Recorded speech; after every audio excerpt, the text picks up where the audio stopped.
de ônibus da cidade. A ação de combate à Covid-19 terá ainda orientações de prevenção, além da importância da imunização. Na semana passada, o estado de São Paulo voltou a registrar mais de 300 novas internações por dia de casos suspeitos e confirmados da doença pela primeira vez desde o final de julho deste ano. E a China registrou a primeira morte por coronavírus desde maio deste ano. Segundo a Comissão Nacional de Saúde, a vítima foi um homem de 87 anos. O total número de mortos por Covid-19 no país desde o início da pandemia é de 5.227, um dos menores índices proporcionalmente no mundo inteiro. A China mantém uma política de tolerância zero contra a doença. Para conter a nova onda de casos, o governo voltou a impor medidas rigorosas de circulação de pessoas em Pequim e em todo o resto do país. E aqui no Brasil, a Agência Nacional de Vigilância Sanitária aprovou a venda nas farmácias do remédio contra a Covid-19, o Paxlovid, desenvolvido pela Pfizer. Também foi autorizado o uso do Remdesivir no tratamento de bebês e crianças dentro dos hospitais. Para explicar como funcionam esses medicamentos, a gente recebe agora o Marcelo Dair, que é consultor da Sociedade Brasileira de Infectologia.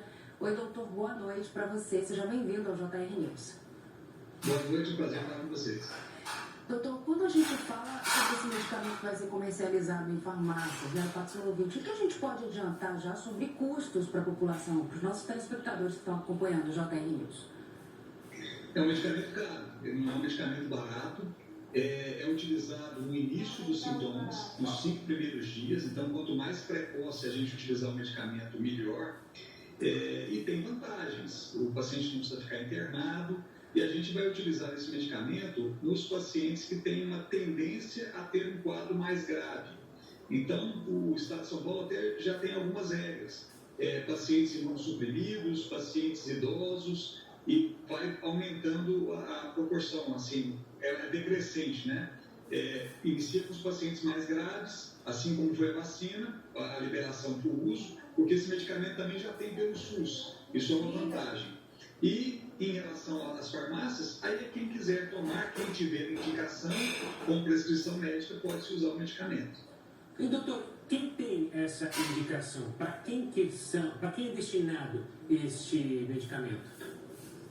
Então, o que acontece? Como é uma medicação que você vai utilizar no início, a gente não sabe como é que a doença vai evoluir. E a gente sabe que alguns pacientes podem evoluir de maneira mais grave. Então, idosos acima de 60 anos, 65 anos, com comorbidades, pessoas imunossuprimidas, que têm uma chance maior de ter uma forma grave da doença, essas pessoas têm indicação do medicamento. A gente vê na Inglaterra, nos Estados Unidos, essa indicação vem sendo feita e vem sendo usada nesses casos. E funciona. Então, uma pessoa idosa, acima de 80 anos, um diagnóstico recente de Covid, 2, 3 dias de doença, e existe uma chance de evoluir de maneira desfavorável, eu utilizo uma medicação que é oral, com poucos efeitos colaterais, e a chance de complicação é muito menor, então é vantajoso usar. A gente vê essa mesma indicação, fazendo uma analogia, com gripe, com o oseltamivir, com o Tamiflu. A gente também utiliza em pacientes que existe uma tendência a ter um quadro mais grave, porque a gente utiliza esse medicamento também nos primeiros dias. Então é antes da doença complicar, antes de ter alguma complicação, a gente vai utilizar o Paxlovid. Nos casos onde existe a complicação, a gente vai usar o Remdesivir, que é nos casos dos pacientes internados. Doutora, a gente observa que nas últimas semanas aí, o número de casos de Covid-19 subiu de uma maneira absurda no país. E você acha que essa aprovação desse remédio pela Anvisa vem nesse momento estratégico? Além disso, tem muita gente que fica mais segura indo ao hospital, né? Sendo tratada mesmo por profissionais de saúde, acaba ficando com medo de tomar o remédio em casa. O que você pode adiantar também sobre efeitos colaterais? Então, o medicamento, eu acho que vem numa hora excelente, porque começa a ter um aumento de casos e a gente precisa ter um medicamento que eu possa utilizar antes do paciente ficar grave, antes do paciente precisar de internação.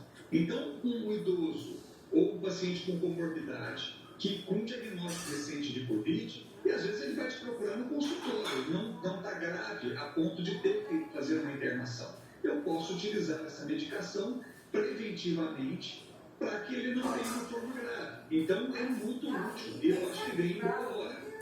A gente já tinha esse medicamento pelo SUS, que era uma liberação emergencial, então existia no SUS, mas não existia à venda. E agora a colocação desse medicamento à venda, a grande vantagem, existe uma chance da gente não ocupar leitos hospitalares, porque usando a medicação precocemente, eu diminuo a gravidade da doença. Então a grande vantagem é essa. Doutor, você mencionou o SUS, para deixar bem claro, para o pessoal que está em casa e também fica numa questão de, não tenho dinheiro para pagar um remédio, né? Se eu tiver doença, já é possível encontrar no SUS, ou seja, se alguém for diagnosticado pelo serviço público, o médico pode receitar e ele conseguir esse remédio pelo SUS? Sim, os medicamentos já foi liberado pelo Ministério para todos os estados e os estados que se encarregam de fazer a distribuição para os municípios. Então, cada estado e cada município, normalmente cada estado, ele cria uma regra de distribuição. E aí você vai preencher um formulário de medicamento de alto custo e o medicamento é dispensado. Então, ele já está disponível, já está nos estados para utilização. Agora, não vai ser para todas as pessoas, então vão ter indicações. O Estado de São Paulo priorizou pessoas com imunossupressão, idosos com comorbidades, e aí ele vai fazendo um grau de avaliação para você liberar o medicamento para esses pacientes. Então, porque não tem medicamento para todo mundo. Né? Nós vamos ter um boom de casos agora, nós vamos ter uma explosão de diagnósticos. A maioria dos casos não serão graves, não terá necessidade de internações, mas nós temos que ficar atentos, principalmente para aquelas pessoas de risco, pessoas com comorbidades, idosos, e aí sim, para essas pessoas o medicamento já está nos estados, já foi liberado, e cada estado vai fazer a sua regra de distribuição. E, doutor, durante os estudos para aprovação desse medicamento, foi identificado algum efeito colateral que a gente deva mencionar aqui? Ele é contraindicado em pacientes com insuficiência renal ou insuficiência hepática, e ele não pode ser utilizado em criança nem em gestantes. Então, o medicamento é utilizado só para pessoas acima de 18 anos e pessoas que não têm um problema renal grave e nem problema hepático grave. E, doutor, ele é um remédio simples de ser tomado? Como é que ele é administrado pelos médicos e também o grau de eficácia dele, até com essas novas cepas que surgem, né? Que a gente tem acompanhado, ele também vai ter essa mesma porcentagem de cura, digamos assim? Ele vai diminuir a gravidade da doença, né? Porque o remédio é utilizado quando você já tem o diagnóstico. Então, diminui a gravidade da doença. É um remédio simples de se tomar.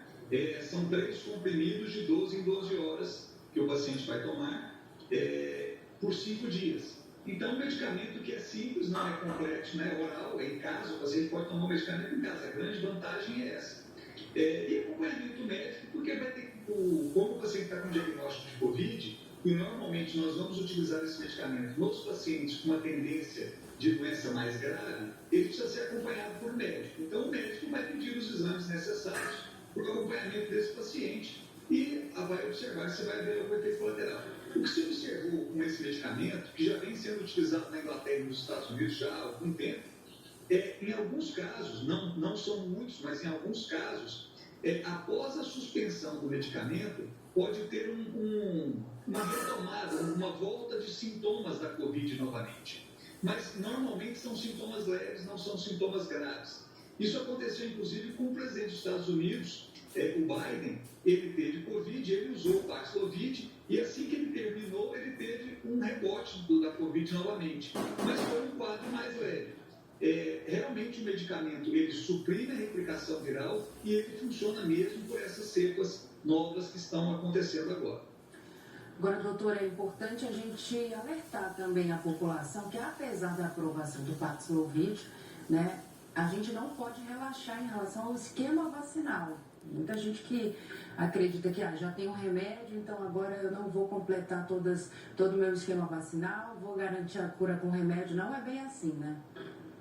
Não tem dúvida. É muito importante a utilização de máscara, fazer a vacinação, ter as doses, né, as duas iniciais e o reforço, e no caso de ficar doente, você tem o medicamento. Então, o medicamento é para os pacientes que adoeceram, mas a melhor estratégia é a prevenção. Então, se eu posso prevenir utilizando máscara e tendo sido vacinado, é muito mais seguro e muito melhor do que correr risco porque chegou uma medicação. Então, a melhor estratégia, sem dúvida alguma, é a vacinação. Fazer as doses necessárias, fazer as doses de reforço e a utilização de máscara. E lembrando que a vacina pediátrica também já está disponível e que os pais devem levar seus filhos para se vacinar. A gente estava num período mais tranquilo, com poucos casos acontecendo, mas agora, com a elevação de casos, a gente sabe que como as crianças é o grupo que menos se vacinou, a gente começa a ver mais casos de crianças também. Então é importante que as crianças sejam vacinadas. Doutor, obrigado pela participação aqui conosco, pelas explicações então sobre esses medicamentos. Um forte abraço e até uma próxima. Obrigado, eu que agradeço. Um abraço.